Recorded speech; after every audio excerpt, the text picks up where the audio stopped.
David ne s'est pas arrêté dans la vallée, mais il a marché. Alors que les gens veuillent ou pas, t'aident ou pas, interviennent ou pas, tu traverseras ces épreuves. Comme David dans la vallée, la foi doit être éprouvée avant d'être approuvée. Donc tu es la preuve de Dieu dans cette épreuve. Donc quand tu vois un Goliath, c'est parce qu'il y a un David qui est là. Donc tu es le David de cette situation. Tant que celui qui a fait le testament est vivant, ce n'est plus ton combat. Car Christ a été ressuscité pour toi. Donc il y a encore de l'espoir. Tant que Jésus vit pour toi, c'est la sincérité qui attire l'attention de Dieu. Donc quand nous approchons de Dieu de manière sincère, nos problèmes s'en vont de manière inimaginable. Comme David dans la bataille contre Goliath, l'Éternel est devenu serveur. Donc la bénédiction n'a pas d'adresse. Même si tu ne veux plus croire, le ciel croira à ta place comme David dans la bataille contre Goliath. Dieu ne t'a pas emmené si loin pour t'abandonner.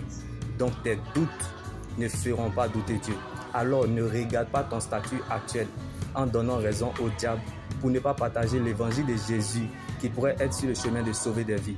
Fais-le pour le Seigneur, car l'Éternel s'en souvient toujours de la semence que l'on fait pour son œuvre.